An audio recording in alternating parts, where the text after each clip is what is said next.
that we are sure will be useful in non-aircraft uses. That particular casting here is an aircraft-shaped casting and is used for that purpose. That this, of course, will be more expensive than these because this must meet much stronger and much higher physical properties than the pump and valve parts. Would you anticipate that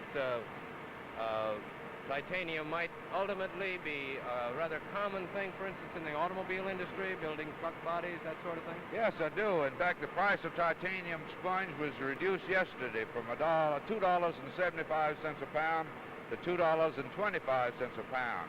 When we take into consideration the fact that titanium is only 60% the weight of steel, that's actually putting titanium down almost in the steel range. So in fact, it's in the high quality steel range now. So we inevitably, as the price is dropping, we would inevitably expect it to be in common use in the course of time. Can you tell us what your output is here annually in titanium? Well, we have not yet completed our first year of actual operation, but we have a capacity for at least 120,000 pounds of ingots per month now. How many people do you employ in your plant here? We employ about 95 today. Do you anticipate any expansion of plant facilities? We do anticipate continual expansion as we build up our output. We do hope to expand in the direction of making our own products such as rods and bars. Of course, the casting operation is still very much in its infancy. We're just beginning to sell them commercially.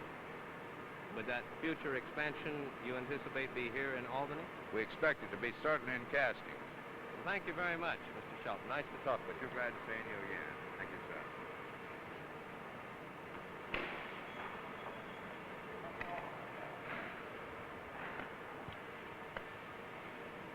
Well, there is the story of the reactive metals industry. We've seen how these metals are produced from the very beginning. And as we stand here on the streets of the city of Albany itself, we realize that the story of these metals are actually only a part of the story, that really the larger story is in the way in which these industries have affected the city of Albany itself and the state of Oregon. I see up here on the street corner Hal Byers, who is manager of the Chamber of Commerce of Albany, talking with some of the girls in the Timber Carnival booth. How are you, Hal? Fine, Dick. I've been out talking with a number of the peoples in the reactive metals industry here in Albany, and they tell me, as near as I can figure out, their total payroll comes to about 650 persons. Now, what does this mean to the city of Albany? Well, this means that 650 people, or approximately that many, are part of a new $4 million annual payroll, Dick. And with it goes new life, new blood, and a complete diversification of the basic Oregon product in this area of timber and agriculture. It's a fascinating story, and one we hope will set a pattern for future growth throughout the Northwest. How has the city grown in recent years in terms of population, schools, and so on? The city has grown, as most communities, this one in particular, to 4 new schools, which includes a brand new Union High School, at least 200 to 300 new homes, and with it, new stores, new people coming in constantly, and a new flux of dollars and ideas for growth. It has meant an increase up to 12,800 within the city limits, and we put about 3,000 people right on the immediate fringe. Mm-hmm. So now, what about business itself in Albany? Is it good? Rather than answer that personally, Dick, I would like you to meet a man who knows the picture, Mr. Riley DeLapp, who is the manager of the First National Bank here at Albany. I'd like to introduce you. Riley, I'd like you to meet Dick Ross, Riley DeLapp. How do you do, sir? Hello, This Dick. is our mayor, Mayor W.L. Fitzpatrick. Mayor Fitzpatrick, pleased to meet you. Mr. Ross and I were discussing the business aspects of the reactive metal industry and the growth. Riley, could you fill him in on it? Well, Dick, these new businesses in the rare metal field that have come into Albany have brought a substantial amount of additional payroll dollars. Of course, everyone in the Albany area is looking for an increase in payroll to build our economy and make our area grow. And these payroll dollars have a very substantial effect in that economy, both directly and indirectly. A direct result here in Albany at the present time has been the establishment of a number of new businesses, both retail and in the wholesale fields, and has brought about the modernization of a number of our present businesses.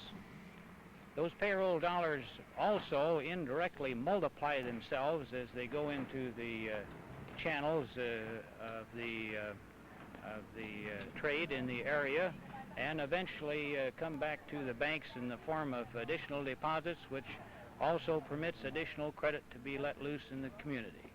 Well, and Mayor Fitzpatrick, would you say that Albany faces a bright future? I think a very bright future for Albany here. The last few years, these new industries coming to town have taken the place of some of the industries we have lost, like some of the industries in lumber, and I think there's a very bright future for Albany, and I think we're on our way up, as everything seems to be on the upgrade here in Albany, and I look for a wonderful future for Albany. Well, then your office promises to be a pretty busy place in the future, right? That's right, and that's what a Chamber of Commerce should be, very busy. I would like to extend an invitation on behalf of the mayor and the city for everyone viewing the show to attend our World Championship Timber Carnival on July 2nd, 3rd, and 4th. Now you're acting like a real Chamber of Commerce.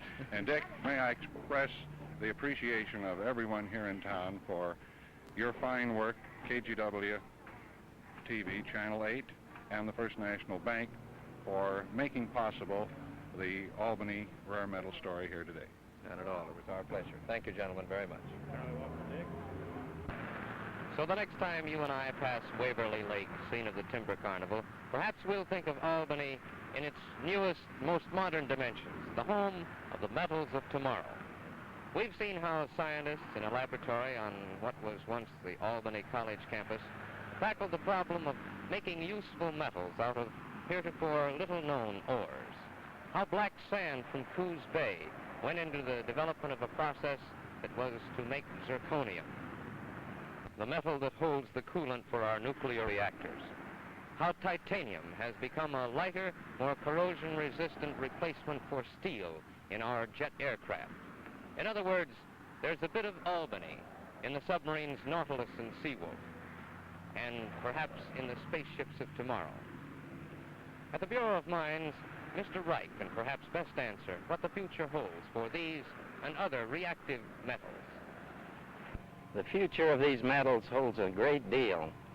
Here at Albany, we are working on many of them, not just zirconium and titanium. We're working with the rare earths, with columbium and tantalum. All of these metals are just approaching their future.